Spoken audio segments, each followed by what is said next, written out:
gitu. Baik, sebelum dimulai, tentunya akan saya bacakan susunan acaranya. Yaitu yang pertama tadi sudah peserta sudah registrasi, kemudian berikutnya adalah sambutan oleh Pak Dekan, Bapak Dr. Suryadi STMT, juga berikutnya ada sambutan juga dari Bapak Kepala LPPM tentunya, yaitu Bapak Dr. Iwan di STMT. Juga ada yang ketiga sambutan oleh Kaprodi Teknik Informatika Pak Aji Nurrohman, Eskom MMSI. Berikutnya adalah acara berikutnya adalah pemaparan gitu ya, materi oleh Mas Ardian Oktadika. Adapun berikutnya lagi adalah pemaparan materi yang kedua adalah oleh mohon izin Mas Paras, karena hebat juga gitu ya, beliau masih kalau saya panggil adik kita boleh ya, supaya lebih akrab gitu ya. Jangan supaya nggak ada kesan space terlalu jauh gitu ya. Oleh adik kita Mas Paras Gifari gitu. Tapi saya pikir hebat juga gitu ya, artinya dengan waktu yang sesingkat ini gitu ya, dibanding yang lain, Mas Paras sudah bisa gitu ya eksplorasi seberapa jauh tentang cyber security ini. Gitu. Baik, untuk menyingkat waktu, acara yang pertama yaitu pembukaan oleh Pak Dekan, Bapak Dr. Haji Pak Suryadi, STMT. Waktu dipersilakan untuk Bapak. Silakan Pak Sur. Waktu untuk Bapak, silakan. Baik, terima kasih Pak Sigit. Assalamualaikum warahmatullahi wabarakatuh. Selamat malam. Waalaikumsalam. Yang terhormat, pada malam ini ada Kepala LPPM Bapak Iwan Setiadi dan sekretarisnya Pak Sigit. Kemudian Kaprodi Teknik Informatika dan Sistem Informasi ya Pak Aji Nurrohman. Selamat malam. Assalamualaikum. Selanjutnya yang saya hormati tentu ada dua narasumber kita malam ini ya. Yang pertama Mas Ardian Oktadika STMkom.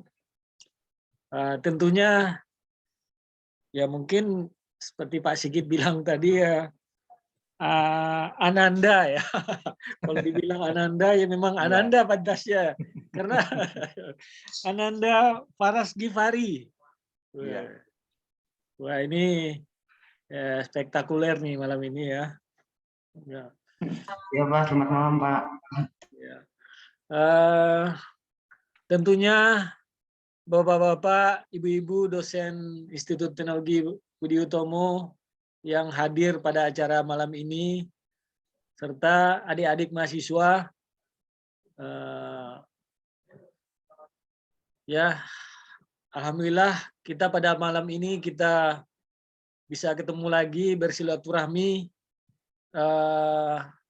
pada acara yang diangkat oleh kerjasama antara LPPM dan Prodi Teknik Informatika ya. Ya mudah-mudahan nih ya selain silaturahmi ya tentu ajang untuk kita untuk merefresh lah hal-hal yang terkini terkait dengan perkembangan teknologi informasi ya. Ya tentunya masalah keamanan ya tentu suatu hal yang penting ya bagi dalam teknologi informasi. Ya keamanannya tidak hanya menyangkut menyangkut sistemnya sendiri ketika digunakan, tentu keamanan menyangkut si pengguna ya. Jangan sampai si pengguna ketika menggunakan perangkat menjadi tidak aman ya, menjadi terancam gitu. Itu hal yang penting. Ya tentu saya mengucapkan terima kasih kepada tim yang telah mempersiapkan acara ini, baik dari Teknik Informatika maupun dari LPPM. Tentu juga ya terima kasih kepada dua narasumber kita malam ini ya, Mas Ardian Oktadika STMkom dan Ananda Faras Gifari. Ini mudah-mudahan jadi inspirasi juga buat kita ya ke depan gitu. Mungkin tidak memperpanjang waktu biar acara kita bisa berjalan lebih baik lagi. Saya cukupkan sambutan dari saya. Saya sudahi, wabillahi taufiq wal hidayah. Assalamualaikum warahmatullahi wabarakatuh. Waalaikumsalam warahmatullahi wabarakatuh. Ada Pak Bambang nih, lupa. Ya, Komandan. Assalamualaikum semuanya. Waalaikumsalam. Ya, selamat malam Pak Bambang. Sehat selalu, Pak Malam. Bambang. Sehat, alhamdulillah. Assalamualaikum Pak Bambang. Waalaikumsalam. Baik. Ya, mohon izin. Baik, untuk berikutnya waktu sambutan untuk yang kedua, yaitu kami sampaikan kepada yang terhormat Bapak Dr. Iwan Setiadi, STMP. Waktu dipersilakan Pak untuk Bapak untuk menyampaikan. Baik, terima kasih Pak Sigit. Bismillahirrahmanirrahim. Assalamualaikum warahmatullahi wabarakatuh. Waalaikumsalam. Yang saya hormati Bapak Dekan Fakultas Teknologi Industri, Bapak Suryadi. Di sini juga ada Bapak Wakil Dekan, Bapak Bambang. Semoga sehat Bapak. Ya, alhamdulillah Pak. Juga yang saya hormati Bapak Kaprodi ya, Bapak Haji Teknik Informatika, Bapak Haji. Semoga juga sehat. Dan tentunya juga kami hormati dan yang berbahagia Bapak Ibu dosen yang hadir pada acara webinar pada malam ini, dan juga tentunya buat para mahasiswa yang kami cintai, mahasiswa-mahasiswi yang hadir pada malam hari ini dalam menghadiri acara webinar ini. Dan tidak lupa tentunya juga kami mengucapkan terima kasih dan salam hormat juga kepada narasumber kita, itu pada Pak Ardian Oktadika MTA dan Ananda Faras Gifari ya. Ini suatu surprise juga buat kita. Ternyata dalam usia yang relatif muda sudah memahami dan menguasai dunia IT. Baik Bapak Ibu semua, puji dan syukur marilah kita panjatkan kehadirat Allah Subhanahu wa taala, karena pada hari ini kita diberikan kesempatan bersama-sama untuk menghadiri acara webinar yang bertopik kepada cyber security. Saya yakin Bapak Ibu semua bahwa hampir di seluruh lini kehidupan dan masyarakat sudah hampir pasti pernah berhubungan dengan dunia aplikasi digital yang berbasis pada dunia internet atau cyber ini sendiri. Seperti yang kita ketahui bahwa ini untuk mempermudah kita dalam melakukan kegiatan, baik dalam komunikasi digital seperti penggunaan Zoom, FB, WA atau IG, dan lain-lain. Begitu juga dalam bisnis digital seperti penggunaan mobile banking, ATM, dan aplikasi startup yang biasa kita gunakan sehari-hari. Nah, hal ini tentu tidak bisa terlepas dari kehidupan kita sehari-hari ya, karena ada suatu kemajuan yang memang kemajuan teknologi yang mau tidak mau harus kita ikuti. Nah, permasalahannya ada dalam hal ini adalah masalah keamanan ya, keamanan terhadap data kita yang mana sewaktu-waktu yang tanpa kita sadari dapat dicuri oleh pihak yang tidak bertanggung jawab. Nah, pada kesempatan ini ya, atas inisiatif dari kita bersama dari Prodi Teknik Informatika dan bersama dengan LPPM bekerja sama mengadakan semacam webinar sharing knowledge session ya. Jadi suatu sesi membagi ilmu pengetahuan dan wawasan kepada kita semua, sehingga harapan kita yang terkait dengan cyber security ini bisa kita pahami bersama. Untuk itu Bapak Ibu, sekali lagi kami mengucapkan terima kasih kepada Bapak Ardian Okta Dika dan Adinda Ananda ya, Faras Kifari yang sudah meluangkan waktunya pada hari ini. Semoga apa yang disampaikan bermanfaat bagi kita semua, khususnya bagi sivitas akademika di lingkungan Institut Teknologi Budi Utomo. Demikian yang bisa kami sampaikan. Mungkin ada satu yang harapan kami dari LPPM, kalau bisa nanti acara-acara session sharing knowledge session ini tidak hanya diadakan oleh prodi informatika, tapi juga bisa nanti diadakan oleh prodi-prodi yang lain ya, yang tentu akan menambah wawasan bagi sivitas akademika.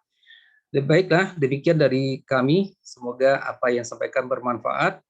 Dan mohon maaf bila ada yang khilaf dari kami yang kami sampaikan, dan tentunya kami juga menyatakan mohon maaf apabila pada acara ini ada hal yang kurang berkenan bagi Bapak Ibu semua. Demikian dari kami. Wassalamualaikum warahmatullahi wabarakatuh. Waalaikumsalam. Waalaikumsalam warahmatullahi wabarakatuh. Baik.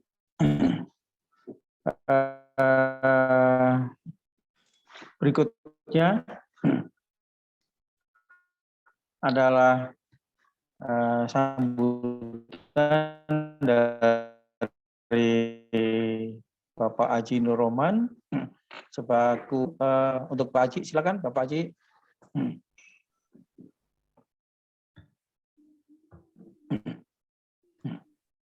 Ya, Pak Haji,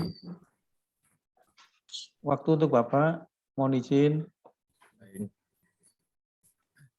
Terima kasih Pak Sigit untuk waktunya. Bismillahirrahmanirrahim. Assalamualaikum warahmatullahi wabarakatuh. Waalaikumsalam. Yang saya hormati Dekan Fakultas Teknologi Informasi Bapak Dr. Sudadi yang telah hadir, Ketua LPPM Bapak Dr. Setiadi alhamdulillah telah hadir, dan juga Pak Sigit ya, Pak Sigit Bisono alhamdulillah telah hadir juga. Lalu ada Pak Wakil Dekan Pak Bambang alhamdulillah telah hadir, dan tim dari Metaforsex ya, Ananda, Faras Kifari, dan Ardian Okta Dika yang alhamdulillah telah hadir juga. Pada kesempatan hari ini, alhamdulillah dari jurusan Teknik Informatika dengan LPPM bekerja sama melaksanakan ibaratnya seminar ya, seminar yang mudah-mudahan ini menjadi program dari jurusan informatika yang bisa berkelanjutan melaksanakan nanti di setiap semesternya. Alhamdulillah pada hari ini telah terlaksana untuk seminarnya. Terima kasih kepada semuanya yang memang ini kami telah berkomunikasi dengan salah satu tim Metaforsex ya, mungkin dengan Pak Budi. Alhamdulillah berencana melaksanakan seminar ini agar bisa berjalan di jurusan informatika. Salah satu yang penting yaitu adalah di sini di bidang security ya, di mana memang ini sesuatu yang cukup bagus ya, di mana setiap di cloud ya, website dan lain sebagainya pasti perlu adanya keamanan data ya. Gitu. Nah, dan juga terkait dengan program ya, ternyata program ini juga bisa digunakan atau tidak perlu takut dengan program atau coding ya. Nah, ini kita Pak Mas Faras ini mungkin bisa salah satu adik atau Ananda yang bisa menjadi pemicu ya buat para teman-teman di teknik informatika, khususnya di ITBU, bahwa jangan pernah takut untuk mencoba dan jangan pernah takut untuk code programnya gitu. Jadi bisa dipakai di berbagai kalangan ya gitu, khususnya di informatika. Mungkin itu saja dari saya. Semoga acara ini berjalan dengan lancar ya. Bila mungkin ada kesalahan dari saya, mohon dibukakan pintu maaf yang sebesar-besarnya. Terima kasih dan assalamualaikum warahmatullahi wabarakatuh. Waalaikumsalam. Baik. Acara berikutnya yaitu susunannya untuk pembicara. Sebelum dimulai, mohon izin saya memperkenalkan dulu siapa gitu ya pembicara ini gitu ya. Di sini tertera bahwa oleh Mas Ardian Oktadika. Ini Mas Ardian Oktadika ini sebetulnya masih cinta dengan alma mater. Tahun berapa Mas Ardian? 2010 kalau nggak salah ya? Masuknya di tahun 2006, lulus di 2011, Pak. Iya, betul, betul. Ya, ini rombongannya Mas Ardian ini ingat sekali, saya ada 7 orang kalau nggak salah, dan selalu kalau kuliah selalu kompak, selalu bersama-sama terus, gitu ya, sampai dilulus pun juga begitu, ya. Selisih paling cuma 1 semester. Nah, setelah itu ya sudah melanglang buana, artinya alhamdulillah gitu ya, doa saya terkabulkan gitu ya, udah pada bekerja semua. Baik, untuk waktu dipersilahkan untuk Mas Ardian menyampaikan pemaparannya. Silakan Mas. Oke, siap. Terima kasih, Pak Sigit. Izin Pak untuk di allow untuk share screen, Pak. Oh ya, siap. Sudah bisa.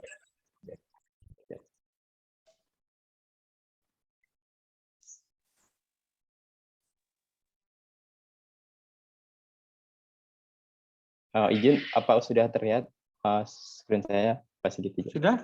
Sudah cukup Mas, silakan. Oke, terima kasih kepada Dekan Fakultas Institut Teknologi Budi Utomo, Bapak Dr. Suryadi, kemudian Bapak Kepala LPPM itu Bapak Dr. Iwan, dan Kaprodi Teknik Informatika, Bapak Aji, serta semua dosen dan staf Ibu, serta jajarannya yang lain. Terus terima kasih juga kepada Bapak Sigit selaku moderator pada malam hari ini atas waktu dan kesempatan yang diberikan kepada kami. Izin untuk pemaparan pada pertama kali ini, saya akan membahas tentang cyber security fundamental.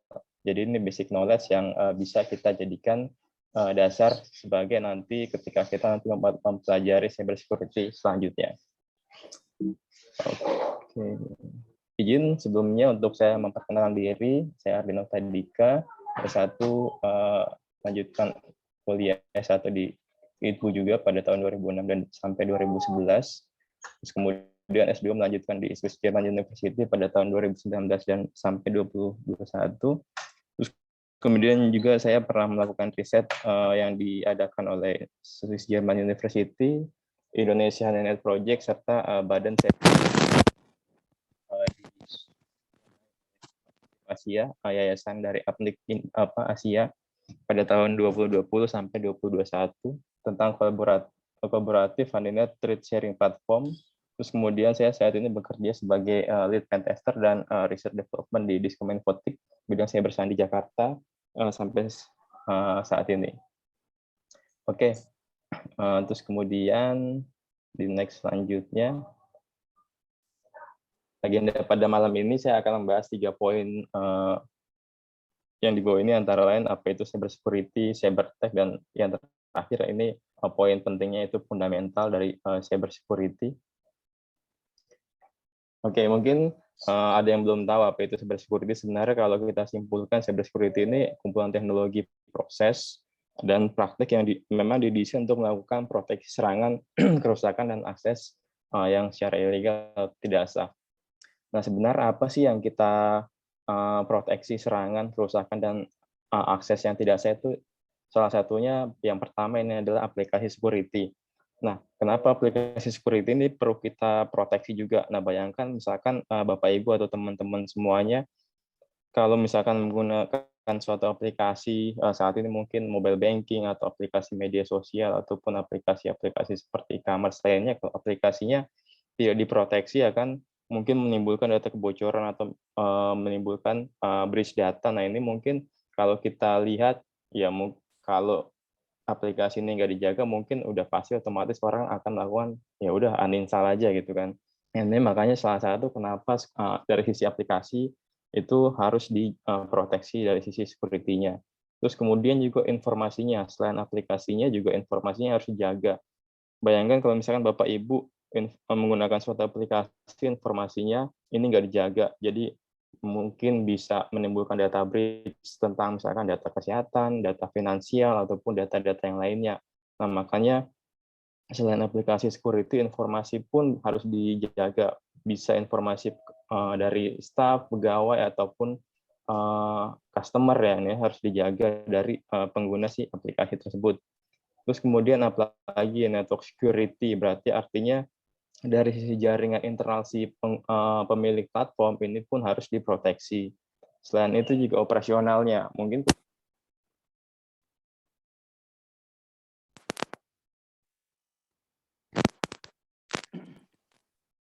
Nggak terputus, mohon izin. Mas Ardian. ya. Sorry, Pak Sigit. Ya. Sudah clear, Pak? Sudah sip. Ya, silakan lanjut. Oke. Nah, untuk di sisi operasional pun security-nya juga harus dijaga. Contohnya misalkan staff kurang di training tentang security awareness. Meskipun kita sudah melakukan proteksi dari sisi aplikasi, informasi, ataupun network security, tapi kalau misalkan staff atau misalkan staff dari sebuah platform tidak menjaga atau kurangnya adanya security awareness, bisa aja saat dia lagi meeting, dia upload data-data rahasia yang harusnya tidak disebarkan ke publik. Contoh misalkan lagi meeting, ada yang catatan tentang password atau IP address atau goal-goal atau hal-hal yang lain yang sifatnya sensitif yang harusnya tidak dipublish, ternyata dipublish ke internet dengan misalkan lagi meeting atau lagi apa, itu bisa juga kurangnya dari security awareness di staff pemilik platform. Terus kemudian ada juga namanya disaster security. Nah, disaster security ini apa sih? Contohnya misalkan ketika ada insiden breach data atau compromise pada suatu platform, bagaimana dia cara pemulihannya. Contohnya misalkan ada suatu organisasi yang terdampak dari ransomware. Nah, ini gimana cara melakukan disasternya? Berarti harus manajemen harus memikirkan bagaimana backup datanya per periode apa enggak, melakukan replikasi atau enggak. Nah, ini juga mesti kita pikirkan dari si pemilik platform atau si penggunanya. Nah, yang terakhir end user education nih. Ini sangat penting karena biasanya attacker saat ini memanfaatkan kurangnya edukasi yang dimiliki oleh pengguna akhir. Contohnya misalkan ketika kita membagikan kode OTP, nah ini biasanya makanya kalau kita menggunakan mobile banking ataupun e-commerce lainnya, biasanya kita mendapatkan email subscription bahwa jangan menyebarkan kode OTP atau tidak menggunakan password yang mudah ditebak seperti itu. Nah, ini jadi ada 6 poin dasar apa aja yang harus diproteksi dari gangguan atau disruption cyber security. Oke, di next selanjutnya. Nah, ini gambaran secara keseluruhan cyber security. Nah, ini gambar ini bisa kita lihat sebagai, kalau kita lihat sebagai cyberspace atau keterkaitan, keterhubungan antara individu satu dengan individu lain, organisasi satu dengan organisasi lain, platform satu dengan platform yang lain. Karena saat ini kan sudah banyak ya, atau sekarang bisa dibilang ini eranya kolaborasi. Jadi pertukaran data ini saat ini sudah sangat diperlukan sekali. Nah, tapi kita mungkin lupa melihat di sisi lain sebagai orang awam. Sebenarnya ada sisi lain yang mengancam kita juga. Contohnya misalkan udah mau mulai dari cyber kriminal, activism activity, ataupun orang-orang yang memang memantau kita, misalkan ketika saat kita menggunakan jaringan free wifi di internet, di kafe ataupun di bandara, kita menggunakan wifi gratis, dan kita melakukan transaksi mobile banking ataupun transaksi lainnya yang sifatnya itu harusnya tidak dilakukan menggunakan wifi gratis seperti itu. Jadi kita sebenarnya ada mengancam juga dari penggunaan kita di internet. Oke, terus kemudian di slide berikutnya di sini kita akan membahas cyber attack secara umum. Nah, yang saya sadur dari data.com ini top 10 cyber attack pada tahun 2021. Yang pertama ini ada malware, ada phishing, ada MITM, terus kemudian ada DDoS atau yang istilahnya distribute denial of service, terus kemudian ada SQL injection, zero day exploit, password tag, process scripting, rootkit, ataupun saat ini kalau kita menggunakan IoT, biasanya IoT ini detect karena biasanya pemilik platform IoT ini belum memikirkan dari sisi keamanannya karena memang IoT ini mengejar small size dari milik aplikasinya. Terus kemudian sebenarnya kalau kita lihat di sisi lain, kalau kita lihat sebelumnya di sini adalah top 10 attack, mungkin kadang kita berpikir kan apa sebenarnya sih motivasi dari cyber attack, mungkin hanya finansial atau hanya sebatas fun atau show off aja, tapi sebenarnya ada yang lebih mengancam, yaitu spionase. Spionase ini levelnya sudah ancaman negara atau sudah ada misi tertentu untuk bagaimana memata-matai sebuah negara. Yang pertama spionase. Kalau mungkin kita melihat misalkan ada suatu malware China yang misalkan dia memata-matai suatu departemen yang dikhususkan di Amerika atau di mana, atau mungkin untuk memata-matai negara lain. Nah, ini biasanya sudah levelnya spionase dan ini jangkanya panjang dan sifatnya sudah advance persisten.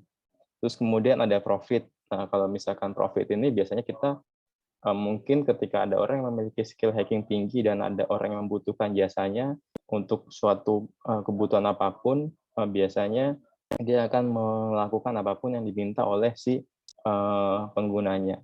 Terus kemudian politik. Nah, ini politik biasanya terjadi ketika ada pilkada atau pilpres ataupun sifat-sifat lain yang sifatnya saling menjatuhkan antar kubu dari si politikus tersebut atau organisasi politik tersebut.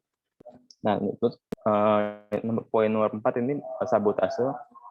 Terus kemudian ada pemerasan yang kita kenal mungkin saat ini lebih banyak, seperti contohnya ransomware. Ketika dia terencrypt, dia dimintai tebusan, meskipun saat kita tebus tidak ada jaminan bahwa data ini bisa di-decrypt atau di-recovery lagi. Terus kemudian ini fun atau show off, ini mungkin pengakuan dosa saya dulu saat kuliah melakukan tindakan di phishing, tapi dulu mungkin belum seketat saat ini, kayak misalkan ada undang-undang ITE atau misalkan apapun, dulu masih agak lebih nggak terlalu strict kayak sekarang.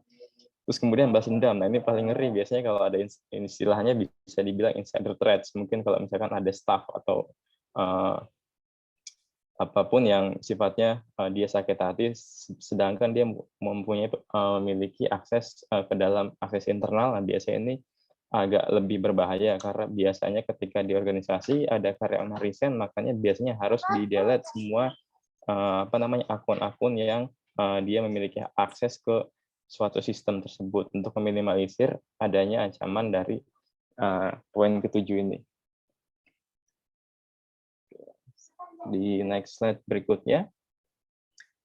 Nah, ini kita akan membahas tentang fundamental cyber security, di mana sebenarnya cyber security ini ketika kita tahu sebenarnya ini ada beberapa framework tentang informasi security. Saya ambil atau saya rangkum ada 4 yang sering dipakai, meskipun ada banyak, mungkin 10 atau lebih ya. Yang pertama ini ada NST. NST framework ini sebenarnya tujuan dari semua framework ini adalah untuk mengguidance sebuah organisasi untuk melakukan perbaikan atau tindakan compliance, governance, tata kelola mengenai informasi security. Jadi sebenarnya ketika kita melakukan standarisasi tentang informasi security itu nggak asal-asalan. Jadi kita menggunakan framework. Nah, framework apa yang kita gunakan itu tergantung dari organisasinya masing-masing, dan semuanya biasanya itu ini untuk tujuannya untuk mengguidance sebuah organisasi untuk melakukan penerapan improvement dari informasi security. Nah, contoh yang pertama ini ada dari NIST. Nah, NIST ini lebih maksudnya kenapa dia bisa terkenal gitu kan, karena NIST ini penerapannya atau pengaplikasinya ini juga dilakukan oleh DoD dari US Amerika atau Department of Defense Amerika. Makanya kenapa NIST ini terkenal, karena ini penerapannya juga diterapkan oleh DoD US. Terus kemudian ada ISO 27001 atau 27.000 family gitu kan. Nah, ini juga dikembangkan untuk standarisasi informasi security dari banyak organisasi. Jadi ketika kita menggunakan ISO ini, biasanya kalau di Indonesia ini paling sering ya Pak, atau paling banyak penggunanya karena dia fleksibel gitu. Dia nggak ada aturan-aturan ketat, tapi dia fleksibel sifatnya. Tapi ada rule-rule yang harus digunakan atau requirement yang dibutuhkan untuk melakukan standarisasi ini. Terus kemudian ada COBIT. Nah, COBIT ini dikembangkan oleh ISAKA sekitar tahun 90-an, pertengahan 90-an. Nah, ISAKA ini juga sebenarnya dia lebih atau COBIT ini sebenarnya lebih mengatur tata kelola, atau kita biasanya kenal di swasta itu di dunia profesional itu GRC, Governance, Risk, dan Compliance.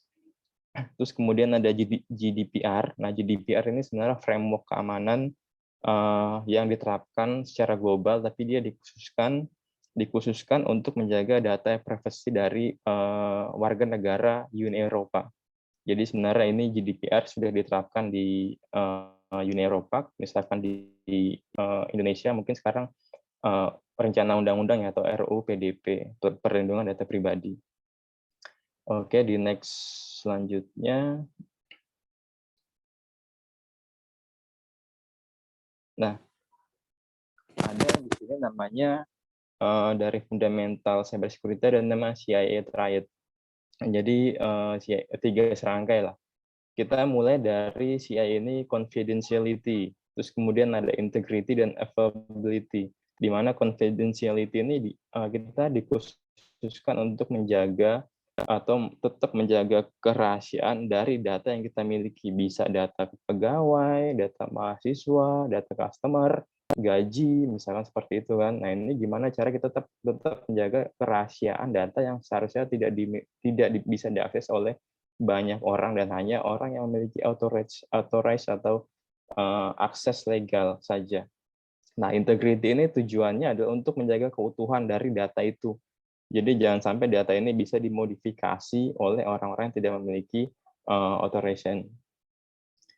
Availability ini maksudnya adalah di mana kita selalu bisa mengakses data kapanpun kita mau, kapanpun kita butuhkan. Jadi data ini selalu ada, selalu bisa kita akses saat kita butuhkan. Seperti itu. Nah, ini ada CIA Triad istilahnya. CIA Triad. Nah, di sini gimana kalau misalkan CIA ini tadi coba di breakdown, di broken down atau di attack. Nah, ini biasanya ada beberapa serangan yang umum untuk melakukan contohnya melakukan attack untuk mendapatkan atau untuk merusak confidentiality-nya. Nah, di sini juga kita berikan contoh umum atau contoh penanganan atau cara mengcounternya. Contohnya misalkan di sini ada attack untuk confidentiality. Biasanya confidentiality ini di-attack dengan cara melakukan cracking password, terus kemudian melakukan tindakan attack MITM, terus spyware, terus kemudian bagaimana cara mengcounternya atau memproteksinya. Nah, ini biasanya ditambahkan dengan access control, enkripsi, atau biometric verification pada sebuah aplikasi misalkan.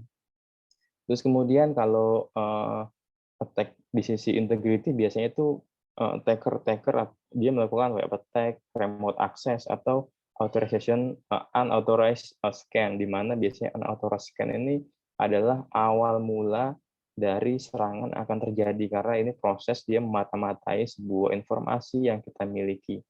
Nah, bagaimana cara mengcounternya? Nah, biasanya kita menggunakan adanya sistem intrusion detection system ataupun IPS, intrusion preventive system, atau menambahkan kriptografi dan hashing.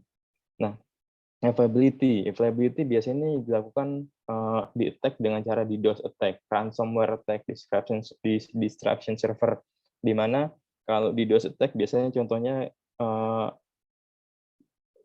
sedang ada misalkan pemilihan kepala daerah, tiba-tiba website KPU-nya tidak bisa diakses, terus biasanya ada ransomware di mana data-data misalkan data-data rumah sakit ini tidak bisa diakses, ataupun servernya yang di-attack.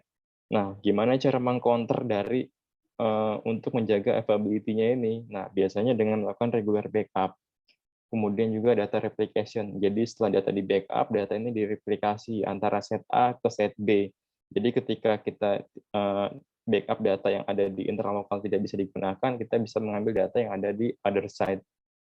Terus kemudian juga harus memiliki bandwidth yang mencukupi. Contohnya misalkan kita memiliki aplikasi yang ini banyak digunakan oleh orang. Nah, ini kita juga harus mempertimbangkan bandwidth yang kita miliki ini cukup atau enggak. Terus kemudian menggunakan anti DDoS. Nah, anti DDoS ini memang cost-nya sangat mahal ya, makanya biasanya hanya beberapa perusahaan atau yang skala enterprise company yang memiliki anti DDoS ini. Nah, ini adalah CA triad broken down attack dan cara mengcounternya. Terus kemudian apalagi di next selanjutnya, di next slide berikutnya, ini kita akan membahas tentang pilar dari cyber security. Kalau tadi kita bicara 3 serangkai, kalau ini kita bicara ada 3 pilar, yaitu adalah people, proses, teknologi, atau yang dikenal dengan PPT. Nah, kenapa people ini penting? Ya, karena people ini penting karena di sini ada people ini maksud dan tujuannya adalah dari staff atau si pemilik aplikasi ataupun si pengguna aplikasi.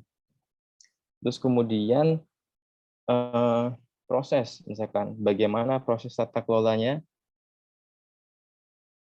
proses tata kelola dari manajemen keamanannya, bagaimana dia memiliki policy atau pengaturan untuk izin atau kontrak pihak ketiga atau vendor, atau misalkan bagaimana ketika ada insiden, nah ini harus diatur di dalam tata kelolanya.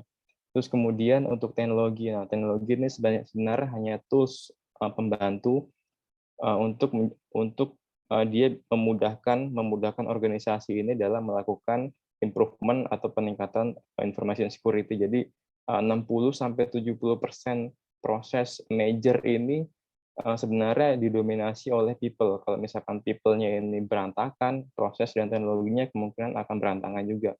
Jadi sebenarnya yang perlu diperhatikan di sini adalah di PPT ini atau di pillar of cyber security ini adalah di poin pertama, yaitu people. Proses dan teknologi akan menyesuaikan dari si people-nya tersebut.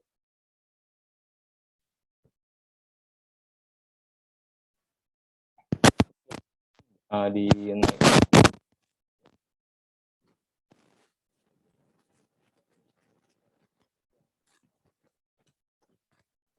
aplikasi yang diserang. Sebenarnya kita membutuhkan namanya incident response team. Nah, incident response team ini yang akan nanti melakukan analisa, terus kemudian dia melakukan recovery. Nah, ini ada 4 poin yang saya ambil. Yang pertama, dia mengidentifikasi sumbernya dari mana, terus kemudian bisnis impact-nya ketika ini ada compromise, impact-nya untuk bisnisnya apa.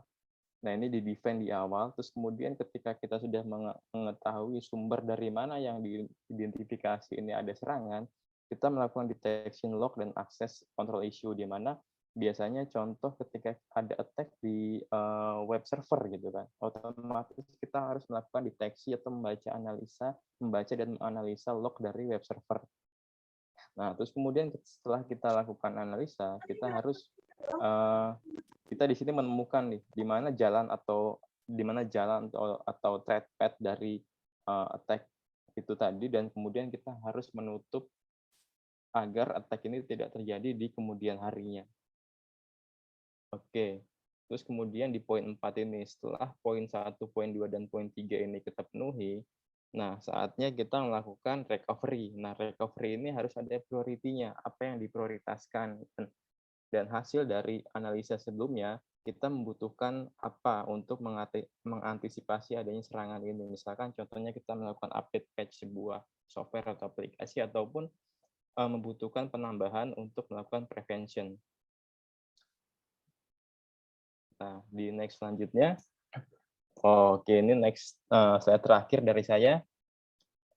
Mungkin kalau ada kurang atau itu saya mohon maaf. Jadi kalau ada di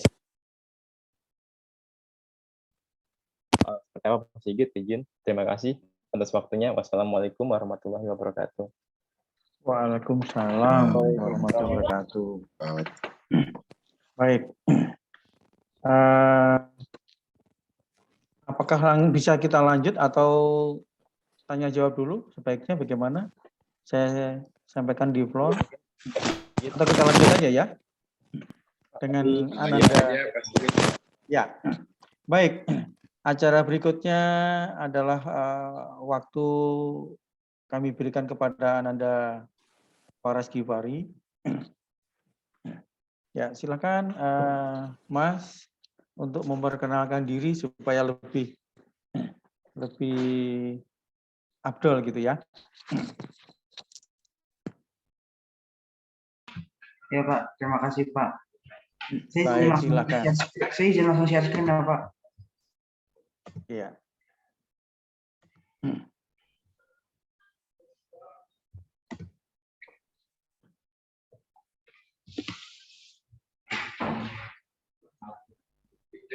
Assalamualaikum warahmatullahi wabarakatuh.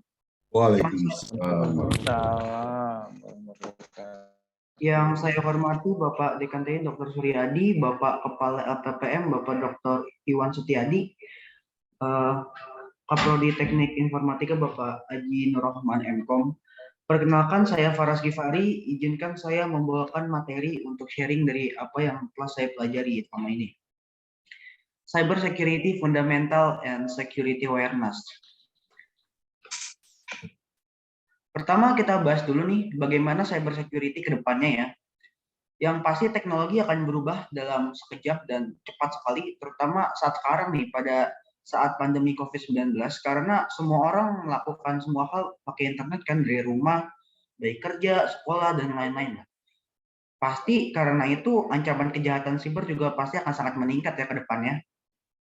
Lalu untuk kemajuan teknologi Society 5.0 akan menjadi pendorong peningkatan resiko siber, karena nanti semuanya benar-benar akan digital ya. Nanti juga akan banyak kayak teknologi yang mencocokkan diri dengan manusia, yaitu seperti artificial intelligence atau AI. Dan karena itu pasti layanan cyber security pun akan mendominasi dan meningkat. Dan yang ketiga, karena kemajuan teknologi di masa depan pun nanti akan lebih banyak kebocoran data juga. Pelanggaran merek, profil media sosial palsu, dan peniruan identitas eksekutif yang kemungkinan akan meningkat. Data-data tersebut saya dapatkan dari sumber Forbes.com ya. Oke, kita lanjut ke slide berikutnya. Apa yang akan menjadi tren cyber security ke depan? Yang pertama adalah cybercrime as a service. Dan cybercrime as a service ini perbedaannya yang sekarang yang biasa nih, nanti ke depannya akan yang melakukan serangan tuh bukan manusia lagi, melainkan mesin ya, atau software yang udah diprogram. Jadi orang yang nggak berpengalaman pun bisa melakukan serangan yang sulit dan kompleks secara cepat. Lalu ada malware automation atau hacker yang bisa menggunakan mesin untuk mengotomatiskan aktivitas kejahatan di dunia maya. Lalu ada polymorphic malware.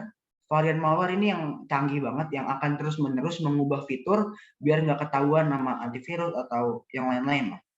Lalu ada third party risk and threats, ketergantungan pada pihak ketiga yang akan meningkatkan risiko keamanan siber.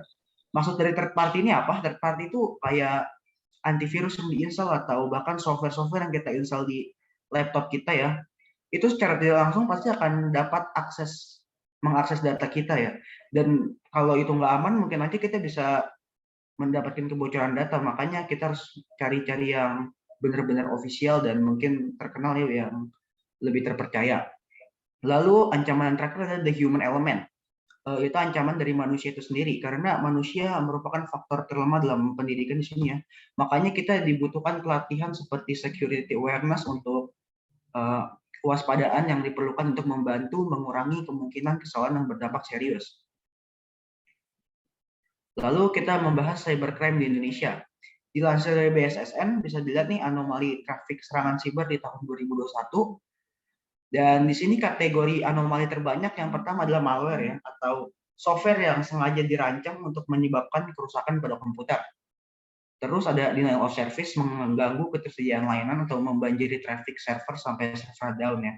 Terus ada Trojan activity atau jenis ini adalah jenis malware yang biasanya menyamar ya di link, bisa dibikin jadi link, software dan seolah-olah email yang datang dari perusahaan yang resmi. Dan ini akan berhubungan nih dengan piracy yang ada di tipe cybercrime di Indonesia yang di kanan, nanti akan saya jelaskan juga. Dan tren serangan siber yang lagi rame juga serangan ransomware, malware yang meminta tebusan.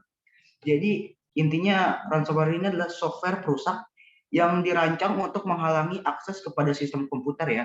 Jadi kalau misalnya kita punya file nih, terus kita ada ransomware tuh, kita punya ransomware di laptop kita, terus pas kita pengen akses suatu file itu, sama ransomware diminta tebusan, jadi nggak bisa langsung dibuka.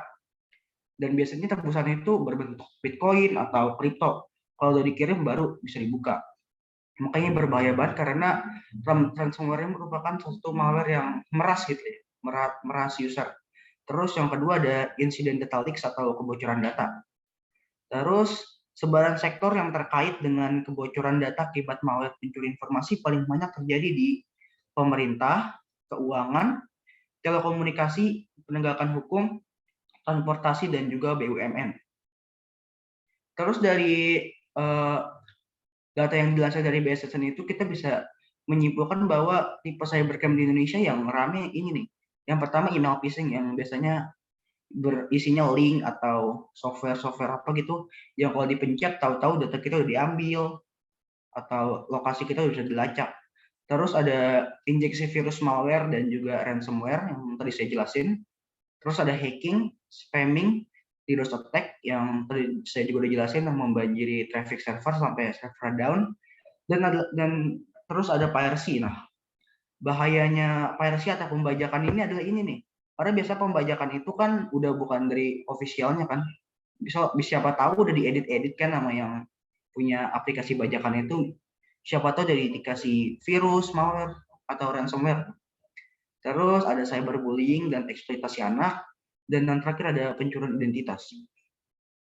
Oke, dari slide yang sebelumnya saya juga dapat motivasi bahwa ingin menjadi white hacker ya.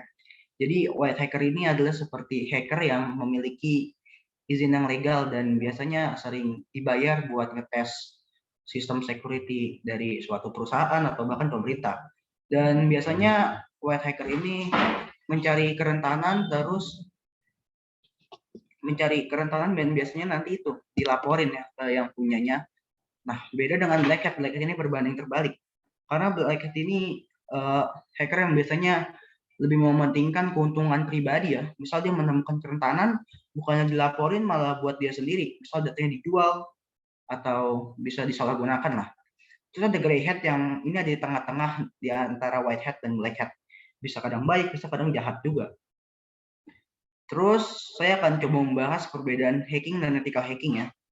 Hacking ini, kalau hacking bisa dilihat di gambar yang di sebelah kiri, mengakses sistem dengan cara sengaja atau mungkin tidak sengaja. Dan hacking ini juga bisa menjadi baik ataupun buruk. Dan pertama kita bahas dulu nih yang buruknya. Bad hacking exploit holes to access data. Jadi kita bisa hacking ini bisa suka nge-exploit data dan biasanya suka disalahgunakan.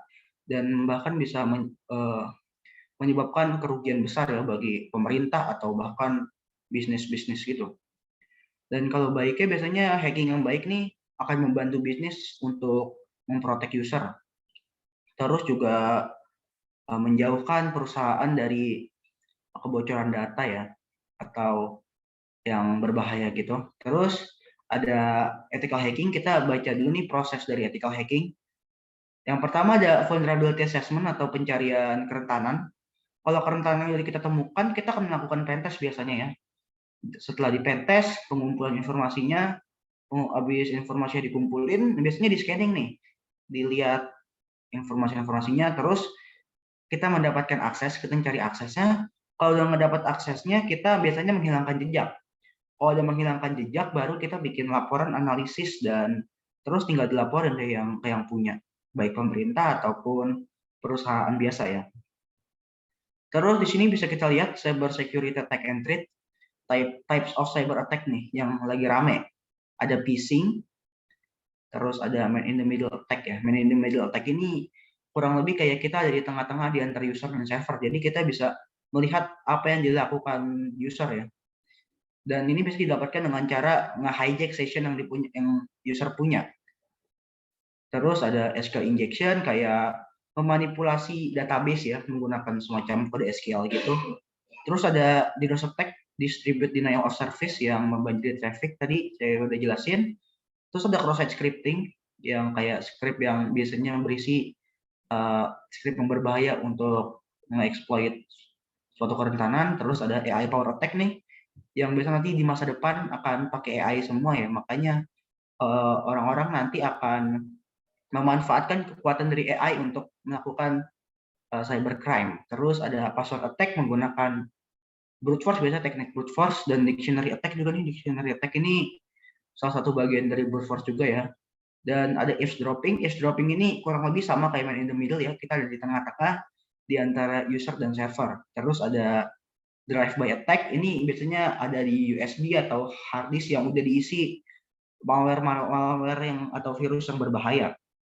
Terus ada ransomware juga ya, yang software perusak. Terus cyber security, ancaman cyber security yang banyak di 2021 nih.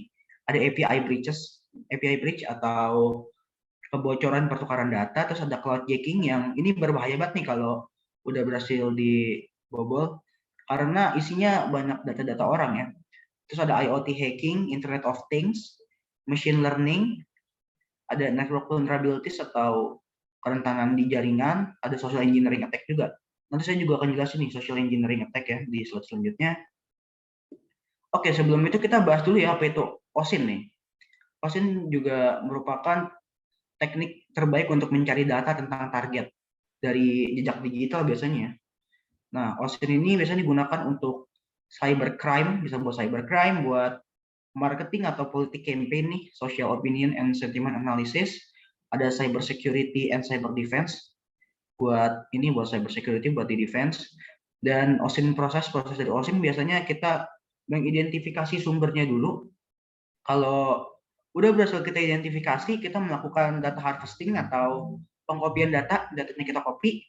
Kalau datanya udah kita copy, tinggal kita proses, kita integrasi, kita cek nih, terus tinggal dianalisis. Kalau udah berhasil dianalisis, akan keluar hasil ya. Nanti hasilnya kalau misal kita menemukan informasi-informasi yang seharusnya nggak ada di situ, bisa kita laporin ke yang punya misal.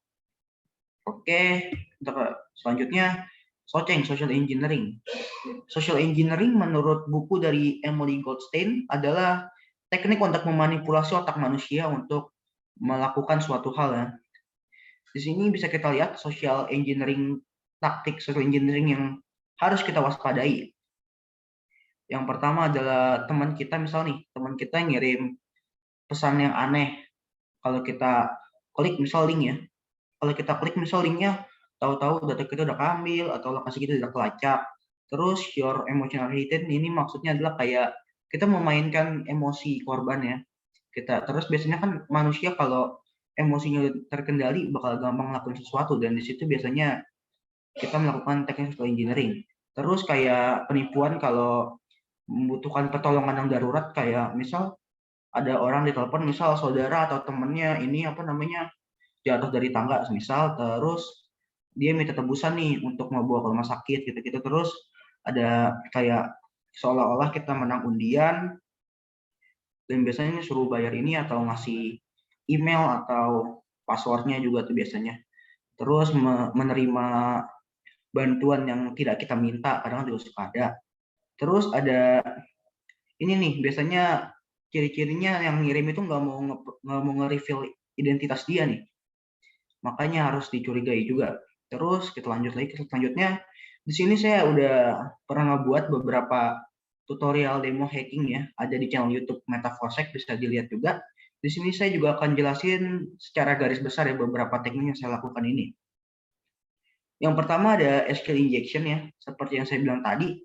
Di sini saya mencoba memanipulasi database dari suatu website sampai bisa akses database-nya menggunakan tools yang namanya SQL Map.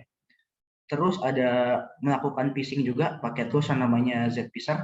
Dan di sini ada sekitar 33 template dari display website yang official kayak Instagram, Facebook, Google Drive, atau Pinterest, ada banyak lah. Nanti cara kerjanya kira-kira website tersebut akan diduplikasi oleh Zphisr ini dan akan menghasilkan link ya. Dan ketika link itu dipencet oleh si korban, maka otomatis si korban akan masuk, misal nih kayak masuk ke login page Instagram, terus pas korban masukin username dan passwordnya akan dilihatin sama Zphisr, terus dikasih tahu tuh ke kita, ini nih username sama password yang sama korban itu pakai. Nah, kira-kira dapat deh username sama passwordnya. Terus password cracking pakai Burp Suite ya. Ini tinggal cuma brute force doang, kita nggak brute force DVWA pakai Burp Suite. Terus di sini ada OSINT nih, mencari informasi seseorang melalui jejak digital menggunakan tools namanya Sherlock. Nah, di sini cara kerjanya kayak gini nih, misal kita pengen mencari semua orang dengan username MetaForsec di seluruh internet. Kita tinggal pakai tools Sherlock ini aja. Misal kita masukin komennya, terus tulis username MetaForsec. Nah, terus si Sherlock ini akan ngasih tahu nih semua sosial media yang memiliki username MetaForsec. Ini juga akan berguna banget ya buat teknik OSINT. Terus ini nih yang hacking Android using Metasploit. Dan ini merupakan aplikasi dari ini ya, teknik ransomware malware maksudnya, aplikasi malware, dan bisa ransomware juga sih sebetulnya. Di sini saya menggunakan Metasploit untuk hacking Android-nya. Kalau udah berhasil dieksploitasi di sini, ini nih, semua kita udah mendapatkan akses Android tersebut secara full. Kita bisa download aplikasi, bisa ngebuka aplikasi, bisa ngelihat chatnya, bisa SMS orang, bahkan semuanya bisa dilakukan karena kita udah mendapatkan akses full ya. Dan yang terakhir ada DDoS attack ya. Saya melakukan DDoS attack menggunakan tools slow HTTP test. Di sini simple, saya cuma ini ngebanjirin traffic dari website doang ya. Untuk video-video lainnya ada banyak di YouTube channel MetaForsec, bisa dicek juga ya, itu video dari saya dan teman-teman MetaForsec lainnya. Dari semua presentasi saya bisa disimpulkan bahwa tidak ada sistem yang aman, melainkan sistem security membutuhkan update. Bisa kita lihat nih, bahkan perusahaan terkenal kayak Microsoft, Chrome, Google, Samsung, GitHub, bahkan Linux, Ubuntu tuh melakukan update ya, karena dengan update seolah-olah kita kayak menambal ban yang bocor ya, di fix gitu, dibenerin biar nggak ada kebocoran data. Oke, mungkin sekian untuk presentasi dari saya. Mohon maaf jika ada kekurangan dan salah-salah kata. Assalamualaikum warahmatullahi wabarakatuh. Waalaikumsalam. Warahmatullahi wabarakatuh. Baik, acara berikutnya untuk diskusi, barangkali dari teman-teman mahasiswa atau Bapak Ibu dosen, ada yang mau disampaikan agar kita lebih berkembang lagi gitu ya, pengetahuan kita tentang keamanan jaringan ini atau ya cyber security ini. Baik, silakan waktunya untuk para peserta, teman-teman. Untuk Mas Faras Gifari boleh silakan, atau Mas Ardian silakan. Atau lewat di kolom chatnya itu boleh silakan.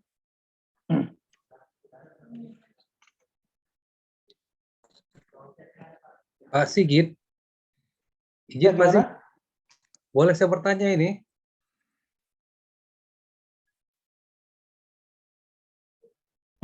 Ya, baik. Pak Sigit. Silakan, Pak.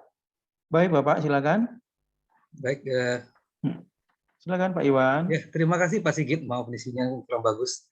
Mungkin buat Mas Gitari barangkali atau Mas Faras, mungkin saya mau tanya, ini terkait dengan apa namanya tadi, cyber security ya. Mungkin kejadian yang pernah saya alami mungkin di komputer laptop ya. Ini pernah suatu kejadian di laptop saya tersebut apa namanya, ada seperti activity membuka file yang tidak saya lakukan, tapi dia berjalan sendiri gitu.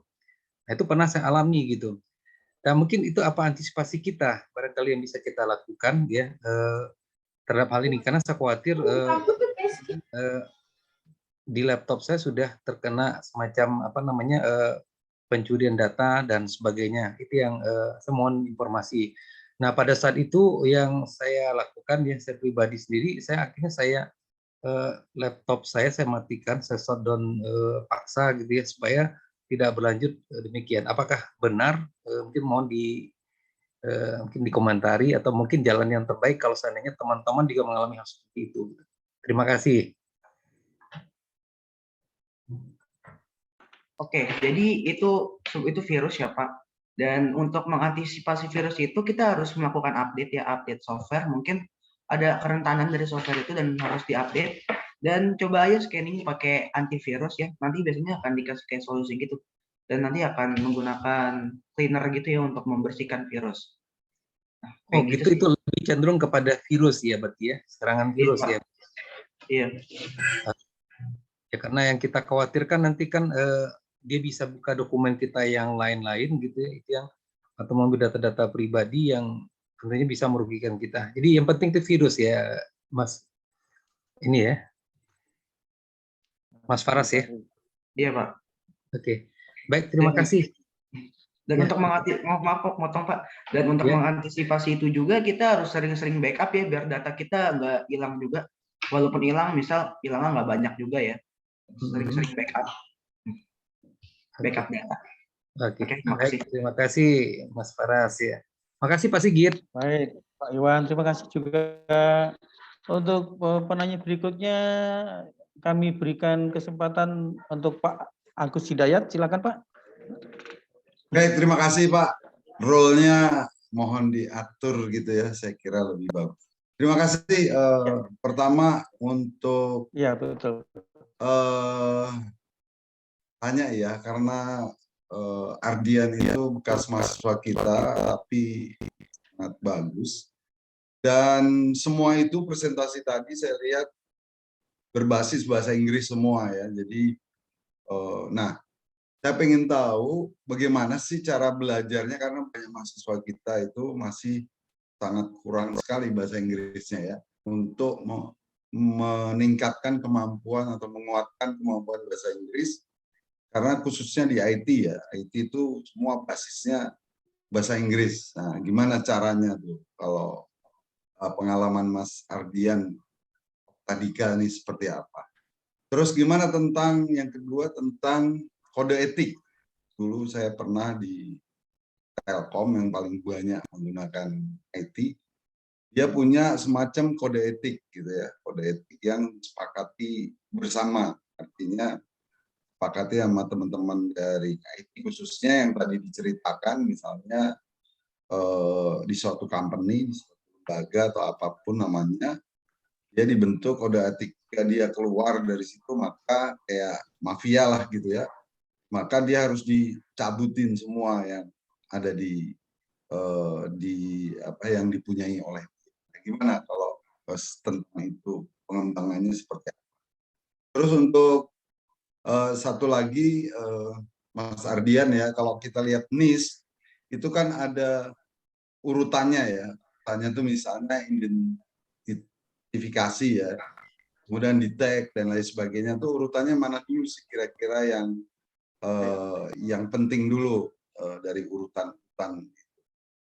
Terus kemudian untuk appreciate ya, Faras Givari ini sangat muda sekali, dan ke depan anak-anak seperti Faras nih, aduh, diperlukan sekali ya, tentunya untuk memberikan motivasi ya kepada apa namanya warga negara kita ini, supaya gimana sih belajar dari awalnya nih, saya pengen tahu juga nih, appreciate ya.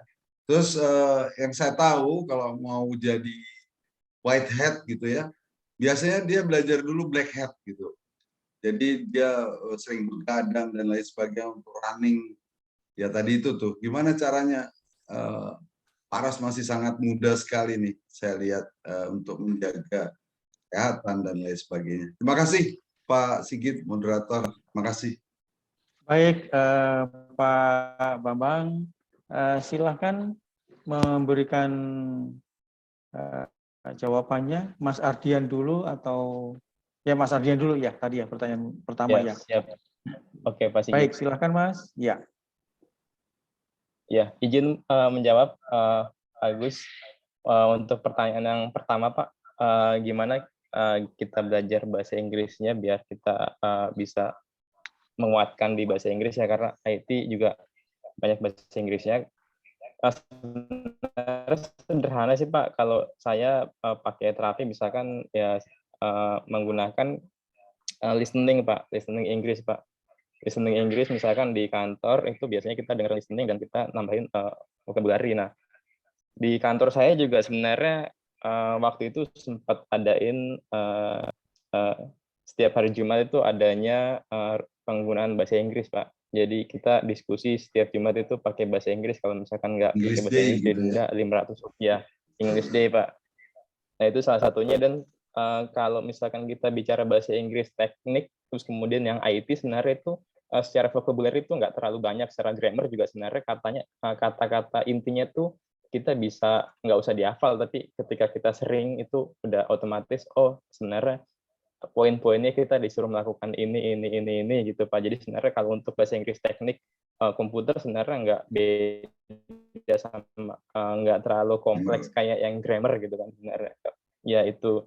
Terus kemudian pertanyaan nomor 2 tentang kode etik ketika kita sudah resign di perusahaan atau di suatu organisasi. Kalau saya dulu di Astra, Pak. Jadi di Astra itu sebelum saya di Pemprov, saya di Astra. Nah, kita ngelakuin, kalau waktu itu saya resign di tahun 2017 akhir, kita ngelakuin cleansing data. Jadi saya mau resign itu cleansing data itu 7 hari, Pak. 5 hari. Jadi 5 hari itu buat ngelakuin cleansing data itu. Jadi selama 5 hari itu habisnya untuk kayak kita lagi skripsi, Pak. Kita minta tanda tangan dosen. Kalau waktu saya itu minta tanda tangan dari kepala departemen atau divisi IT, kita ada masalah apa enggak, itu kita mesti dapat tanda tangan dari para pejabat itu, dari HRD, kita ada apa yang kita punya masalah atau apa, terus kemudian ID card kita diambil, terus biar nggak disalahgunakan lagi, terus di sisi departemen finansial juga apakah kita punya pinjaman atau apa, kita juga harus clear di situ. Nah, nanti misalkan dari departemen IT kan juga nanti ketika ini sudah approve dari masing-masing departemen, terus kemudian akun email kita, akun misalkan akun-akun ke server kita yang kita punya akses itu udah otomatis harus di-disable dan di-delete, Pak. Dan dokumen-dokumen kita itu kita serahkan semuanya ke perusahaan. Jadi itu menjawab pertanyaan nomor 2. Terus pertanyaan nomor 3, apakah yang didahulukan identity atau identify atau detect duluan? Sebenarnya yang dilakukan di awal adalah identify, Pak. Kenapa kita di awal melakukan identify? Untuk menjawab user yang mempunyai legitimate atau yang tidak memiliki legitimate atau unauthorized. Setelah kita identify, kita klasifikasikan user yang mempunyai akses legal dan ilegal. Nah, nanti baru kemudian di step kedua kita lakukan detected. Kita berfokus pada user yang tidak mempunyai akses atau unauthorized user. Baru nanti di sini kita melakukan pendalaman, Pak, forensik seperti itu. Izin, Pak. Jadi recovery terakhir ya, Mas? Recovery terakhir, Pak, dan itu nanti ada priority recovery-nya. Iya, betul, Pak. Nah, di fase terakhir recovery nanti kita prioritaskan dulu mana yang mau di-recovery, data yang lebih penting yang mana. Baru protect ya, Mas? Itu nanti yang akan kita... Baru ada protect kan? Nah, kemudian, betul, Pak, protect itu nanti hasil dari listen, learn, breach data atau compromise pada sistem kita. Ketika kita melihat suatu data ini breach dari pet ancaman ini, kita ngelakuin update patch atau improvement apa sih yang akan kita lakukan dan update dan preventif ini sebenarnya ada 2 macam. Preventif secara cepat dan preventif secara jangka panjang. Seperti itu, izin Pak. Semoga bisa menjawab Pak Agus. Ya, terima kasih. Sudah cukup Pak Agus? Ya, cukup. Sudah sangat membantu ya Paras. Pak ya. Iya. Baik, untuk Paras. Mas Paras. Ya, Mas Paras Gifari menyampaikan ulasan kepada Pak Agus, juga teman-teman yang lain. Silakan Mas Izin Paras. menjawab Pak tadi dari pertanyaan yang pertama ya. Dari kapan saya mulai belajar hacking dan suka karena apa?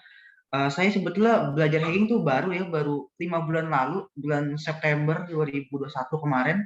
Dan kenapa saya pengen belajar hacking ya? Awalnya karena saya mahasiswa komputer dan saya tertarik aja gitu belajar tentang hacking dan terutama ethical hacking gitu-gitu ya. Dan saya pun akhirnya juga join kayak klub gini Metaforsec dan saya rutin belajar di situ. Dan untuk pertanyaan yang kedua tadi yang apakah kalau pengen belajar hacking apakah kita harus belajar black hat dulu ya, teknik black hat itu sebetulnya pengertian dari black hat itu adalah hacking yang tidak terarah ya dan tidak etis. Kalau ethical saya kan mempelajarinya ethical hacking yang lebih terarah dan punya etika. Karena kunci itu di etikanya. Kalau black hat itu kan biasanya dia nggak ada etika kan, maksudnya nyerangnya asal, kalau merugikan orang lain juga. Kalau ethical hacking kan enggak. Dan kalaupun belajar teknik-teknik phishing gitu pun itu juga untuk pembelajaran aja dan untuk pengetahuan. Oke, mungkin bisa menjawab Pak. Terima kasih. Terima kasih, Presiden ya, buat Gifari. Ya, baik. Terima kasih Mas Paras, juga Pak Bambang. Mudah-mudahan ini bisa menjadi pendorong gitu ya untuk teman-teman. Jadi ke depan seperti apa gitu. Ya, untuk pertanyaan berikutnya silahkan raise hand dari teman-teman supaya terlihat di monitor saya. Atau tadi ada dari siapa ya? Mas atau Mbak ya, tadi Mbak Kristanti ya, kalau nggak siapa tadi itu. Silahkan. Atau Mbak Dwi atau Mas Dwi tadi ada pertanyaan juga. Ya, silahkan. Masih kami tunggu, waktunya masih ada. Bapak. Ya, dengan siapa ini? Mohon izin. Kristanti. Dari Mbak Kristanti, boleh. Ya, Kristanti ini Pak. Ya, mau tanya sama Mas Waras nih yang pinter ini, gitu. Gini, sekarang kan banyak itu aplikasi-aplikasi yang sudah ada untuk mendeteksi penipuan yang misalnya telepon anak Anda lagi kecelakaan, Anda harus transfer uang ini dan sebagainya. Nah, itu kira-kira seberapa manfaat terhadap social engineering ya, kalau nggak salah yang ada di buku tadi ya.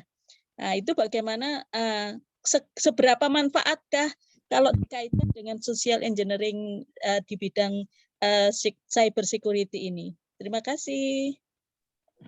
Terima kasih Ibu. Baik Mas Paras atau siapa nih?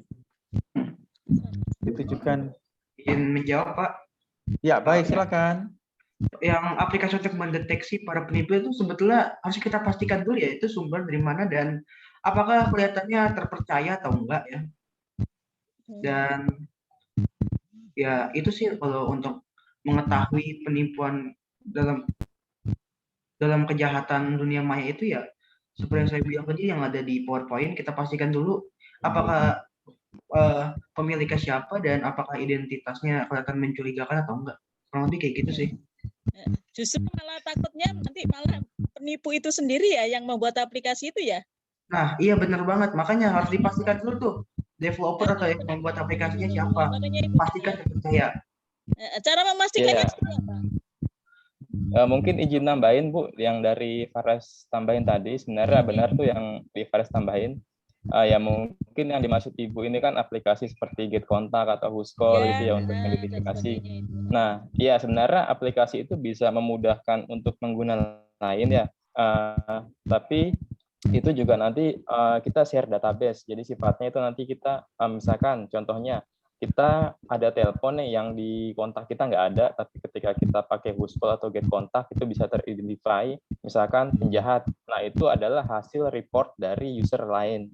Nah kita pun juga bisa nge-report atau memberikan keterangan misalkan kita di kontak kita belum ada, tapi di whoscall atau di get kontak juga belum ada. Nah setelah kita angkat teleponnya dan kita klarifikasi, kita tahu nih misalkan penelpon ini siapa.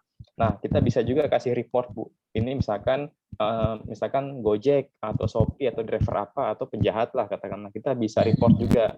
Nanti itu bisa datanya bisa digunakan oleh pengguna aplikasi itu juga. Nah jadi sebenarnya ini bisa membantu juga sih buat misalkan, karena saya juga pakai kayak gitu kan.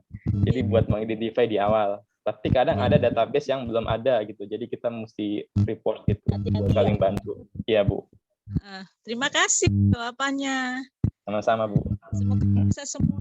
Terima kasih, Ibu. Ya. Ini banyak pertanyaan yang masuk ini nanti. Baik Ibu. Ini ada apresiasi dari Mas Hiro ini kalau saya baca gitu ya, yang disampaikan kepada Mas Faras Kifari. Ada yang mau ditanyakan itu apa di sini? Duhut awal keren cerdas, semoga Faras bisa memperkuat di mana data pribadi user banyak banget dijual belikan secara bebas. Oh, beliau hanya memberikan sebuah penghargaan gitu ya, perhatian kepada Mas Faras yang mungkin Mas Faras masih ingat Faras ya. Untuk berikutnya dari apa ya, dari Puskom gini. Nah, ini pertanyaan saya bacakan. Untuk akun Facebook pernah saya temukan nomor handphone tak dikenal masuk di akun saya. Bagaimana mereka bisa masuk, dengan apa toolsnya ya, dan cara mengatasinya bagaimana? Nah, ini mau ditanyakan diarahkan ke siapa? Atau mungkin dari Mas Faras, dari Mas Ardian, boleh silahkan saling membantu untuk menjelaskan. Mas Ya, Faras mungkin dulu Faras atau dulu, Pak. Mas Nanti Ardian? saya menambahkan dari Faras saja. Baik. Oke, izin menjawab, Pak. Baik, Mas Faras. Silahkan, Mas Faras. Sebetulnya yang dia katanya pernah menemukan nomor handphone yang tak dikenal masuk akun itu, sebetulnya itu adalah kayaknya percobaan login ya. Kan kalau percobaan login dikirim tuh ke email akun Facebooknya. Nah, untuk mengatasi itu ya kita harus pakai 2FA, two factor authentication. Biar kalau misalnya kita login nih, kita masukin email atau username terus password. Misal passwordnya udah benar, kita enter, akan meminta kode autentikasi lagi, dan biasanya menggunakan Google Authenticator ya, sesuai akunnya gitu. Mungkin segitu jawaban dari saya. Ya, Mas Ardian, ada yang mau ditambahkan supaya semakin terang? Ya, benar yang dikatakan Faras tadi, Pak, perlu nambahin two factor authentication. Terus kemudian di Facebook juga kita bisa ngelihat perangkat mana yang login menggunakan akun kita. Kalau misalkan perangkat itu nggak dikenal, itu di kick out aja. Terus kemudian bagaimana mereka bisa masuk dengan tools apa gitu ya. Pertanyaan dari teman-teman Puskom itu sebenarnya mereka menggunakan, kalau mereka bisa lakukan itu kalau kita nggak pakai two-factor authentication, dan sebenarnya nggak ada tools khusus, tapi mereka menggunakan cara-cara yang sebenarnya sudah diberitahukan oleh Facebook bagaimana melakukan recovery akun pribadi, tapi mereka melakukan recovery terhadap akun orang lain, Pak. Jadi sebenarnya caranya itu cara yang legal, tapi dipakai untuk cara yang ilegal. Seperti itu, Pak. Baik, sudah cukup penjelasannya.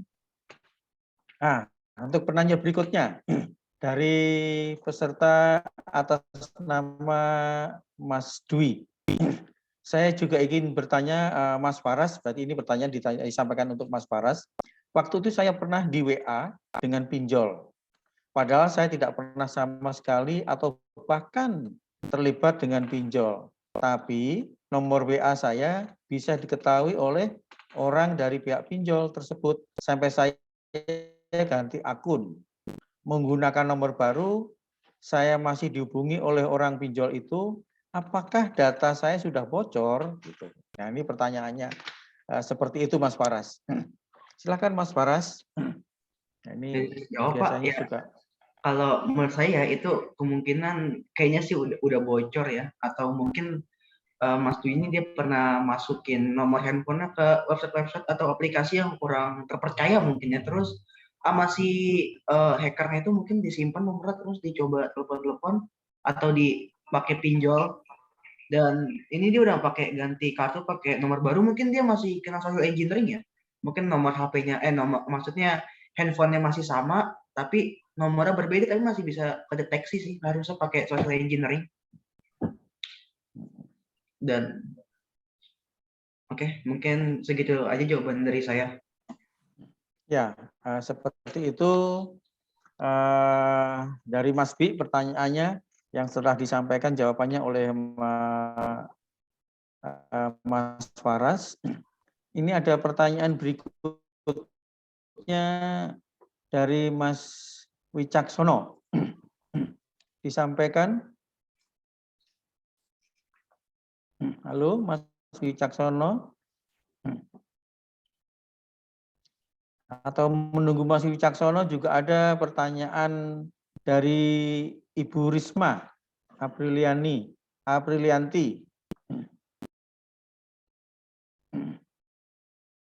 Belum? Nah, ini Bu Risma ini menyampaikan seperti ini pertanyaannya.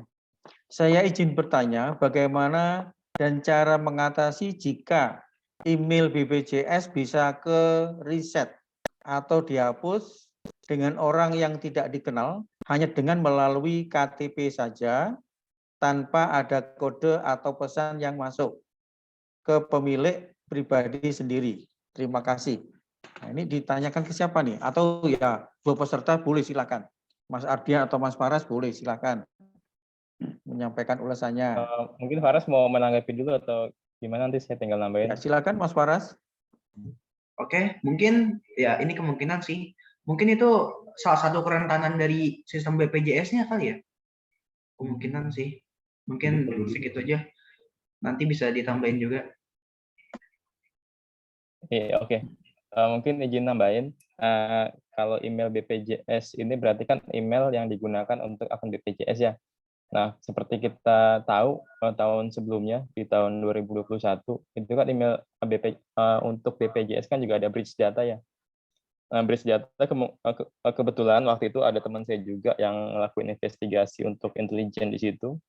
Jadi sempat diskusi. Memang ada ada banyak data yang bocor di situ, yang kemungkinan itu yang pertama tadi ada kerentanan dari BPJS ya.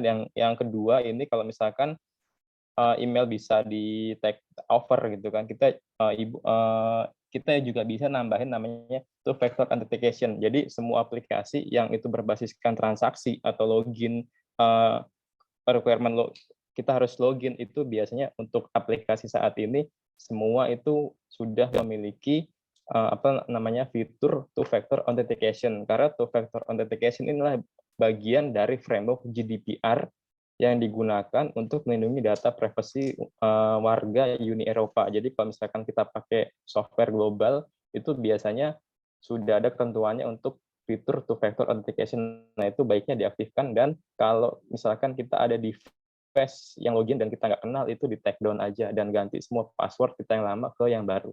Izin seperti itu Pak Sigit. Baik, terima kasih Mas Ardian dan Mas Faras. Demikian Ibu Risma Aprilianti yang disampaikan jawabannya oleh narasumber berdua. Ada lagi yang mau disampaikan atau ditanyakan? Masih ada waktu, Pak Randy? Masih kami tunggu. Nanti materi ada permintaan gitu ya. Adakah materi yang mungkin bisa di-share, nanti bisa menghubungi di kolom chatnya itu nanti. Ya, silakan. Masih ada yang bertanya lagi dari Pak Muhammad. Izin bertanya, Bapak. Iya, silakan. Mari. mungkin ini yang sering saya gunakan atau mungkin dari mahasiswa lain juga sering pakai ya. Jadi kan saya kan pengguna Windows ya. Seringkali kan menggunakan aplikasi yang sudah di-crack. Contohnya misal kayak Microsoft Office dan sebagainya ya. Karena mungkin ketidakmampuan untuk kayak kita bayar lisensinya dan sebagainya gitu. Karena alasan ekonomi lainnya. Nah, ada tip-tip khusus kah untuk misalkan kayak kita mengecek itu ini crack-nya aman atau enggak kayak gitu. Mungkin ada apa suatu trik-trik khusus gitu untuk mengantisipasi mungkin karena takutnya kan kalau misalkan hasil crack dari software crack-nya sendiri itu disusupin aplikasi-aplikasi yang mungkin bisa mengambil data dari komputer atau laptop kita gitu. Mungkin itu pertanyaan dari saya, Pak. Terima kasih. Baik, silakan. Siapa yang akan menjawab duluan? Mas Faras atau Mas? Ya, mungkin Faras dulu Pak, izin biar saya nanti nambahin. Oke. Ya, untuk aplikasi crack itu sebetulnya ya nggak terjamin juga keamanannya ya. Pasti kemungkinan besar siapa tahu ada yang dimasukin malware kan. Terus dan bahayanya aplikasi crack ini juga ini nggak dapat support nih kalau misal ada update atau ada celah keamanan yang harus diperbaiki, nggak dapat supportnya tuh. Kita harus pakai aplikasi officialnya kan, biar untuk mendapatkan layanan-layanan kayak gitu. Jadi ya usahakan sebisa mungkin jangan pakai aplikasi crack ya, karena nggak terjamin juga kan keamanannya. Oke, terima kasih. Mungkin kayak gitu doang jawaban dari saya. Baik, Mas Faras, terima kasih. Untuk Mas Ardian, ada yang mau ditambahkan? Silakan, Mas Ya, Ardian. mungkin saya izin nambahin Pak. Jadi kalau aplikasi crack sebenarnya nggak ada aplikasi crack yang aman. Crack atau sifatnya crack atau ada keygen atau key generator itu pasti sudah diinputkan malware atau trojan ya, yang nanti kemudian dia akan mendownload malware lain ke dalam. Nah, terus kemudian solusi paling aman sebenarnya menggunakan alternatif dari produk itu sendiri. Contohnya misalkan kalau saat ini kita menggunakan Microsoft Office yang sifatnya unlicensed ya, kita bisa cari produk serupa yang alternatif, misalkan menggunakan LibreOffice atau aplikasi-aplikasi lain yang sifatnya open source. Jadi kalau ada aplikasi yang proprietary atau berbayar, kita bisa cari dan kita misalkan kesulitan dari sisi finansial, kita bisa cari alternatifnya yang open source. Seperti itu mungkin Pak Sigit. Ya, baik, terima kasih. Seperti tadi ini Pak Muhammad yang disampaikan oleh dua narasumber. Ada yang mau disampaikan lagi? Satu pertanyaan lagi terakhir. Mohon izin untuk Bapak Ibu peserta teman-teman webinar malam ini. Satu lagi penanya. Sudah cukup? Tidak ada lagi? Tidak ada lagi pesan lagi masih masuk? Oh iya, ini dari Michelangelo. Nah, ini pertanyaannya adalah bagaimana cara kita report keluhan, misalnya kita sudah terkena hack pada diri kita, atau mungkin adakah lembaga yang dapat membantu atas keluhan yang telah kita laporkan. Nah, ini pertanyaan terakhir dari Mas Michelangelo. Seperti itu pertanyaannya, Mas Faras. Mungkin Faras mau jawab dulu atau gimana? Boleh. Iya. Ya, paling kalau udah merugikan bisa lapor ke Cybercrime Polri ya, atau mungkin Kemkominfo atau bahkan BSSN kalau ada keluhan seperti itu. Sudah cukup? Cukup dari saya. Mas. Oke, izin nambahin Pak Sigit. Ya, terima kasih Mas Faras.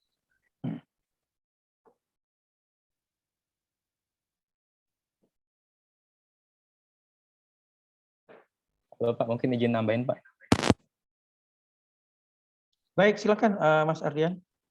Ya, kalau kita bisa report kalau misalkan kita ada keluhan terkait data kita udah kehack atau belum. Yang pertama kalau misalkan kita menggunakan aplikasi ya, contohnya misalkan aplikasi e-commerce atau misalkan aplikasi ojek online atau misalkan aplikasi-aplikasi yang lain, biasanya dari penyedia aplikasi atau penyedia platform dia memberikan fitur layanan report ya. Kita ada case apa, nanti kita report aja, nanti dia akan meminta eviden-eviden dari keluhan kita.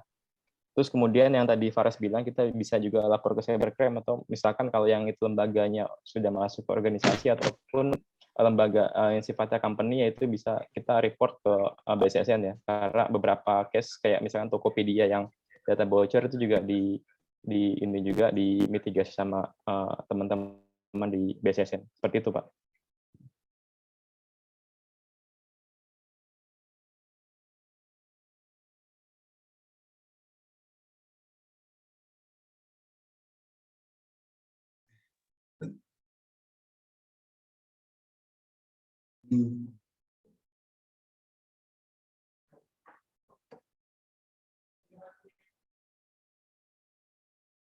Ya, cukup pertanyaan terakhir. Waktu sudah semakin larut. Bisa kita akhiri pertemuan kita malam ini, webinar. Untuk penutupnya, Pak Haji ada yang mau disampaikan? Cukup? Ya, mohon disampaikan untuk Mas Ardian dan Mas Faras, barangkali ada pesan atau kesan yang mau disampaikan, silakan. Mas Faras dulu atau Mas Ardian dulu yang mau menyampaikan kesan-kesannya seperti apa di acara malam ini. Ya, mungkin Faras dulu, Pak. Oke. Kalau dari saya mungkin sama kayak yang akhir PowerPoint saya yang tadi, bahwa tidak ada sistem yang aman, melainkan sistem security membutuhkan update. Dan satu lagi, kita harus sadar akan pentingnya security awareness untuk menghindari kejahatan-kejahatan cyber ya. Oke, terima kasih. Baik, terima kasih Mas Faras. Juga Mas Ardian, dipersilakan waktunya. Oke Pak, nambahin dari Faras. Iya, jadi selain itu juga kita, karena saat ini semua kita beraktivitas dengan internet ya, jadi harus kita mulai, meskipun kita user awam nggak ngerti dalam tentang teknik-teknik itu, tapi sebenarnya kita bisa meningkatkan user awareness kita tentang security awareness ya. Jadi kita menjadi orang yang pengguna yang ibaratnya smart, dalam artian di sini kita juga harus, kalau dulu bilangnya kan melek IT ya, kalau sekarang kita melek IT security atau melek cyber security juga, karena biar naikin level maturity mungkin di warga atau masyarakat Indonesia ya, yang udah melek IT, maturity-nya atau kematangannya dinaikin lagi ke melek cyber security. Izin seperti itu, Pak. Baik, terima kasih Mas Ardian. Ya, barangkali dari peserta untuk mewakili pesan-pesannya, Pak Agus Hidayat, ada yang mau disampaikan Pak untuk acara malam ini ke depan? Terima kasih penyelenggara ini, sangat bagus. Saya kira depan lebih banyak lagi ya supaya mahasiswa nih ternyata ada adik-adik yang sangat belajarnya sangat kuat gitu, jadi menyemangati aja teman-teman kalian. Terima kasih Pak, monggo. Terima kasih Pak Bambang, pesan-pesannya. Sudah cukup? Bisa kita akhirikah malam ini, malam minggu kita? Mungkin Pak Randy buat Pak Dekan atau dokumen, Pak Sigit. Ya, oh ya Pak Randy, betul. Dulu, gitu, untuk closing-nya. Untuk closing-nya, silakan seluruh peserta on cam supaya kameranya. Kameranya di on-kan semua. Untuk dokumentasi Pak Randy, silakan Pak Randy. Baik, terima kasih. Ada lebih kurang 80 orang di sini. Saya ambil pertama dari kolom halaman 1. Oke, ya, saya mulai. 1, 2, 3.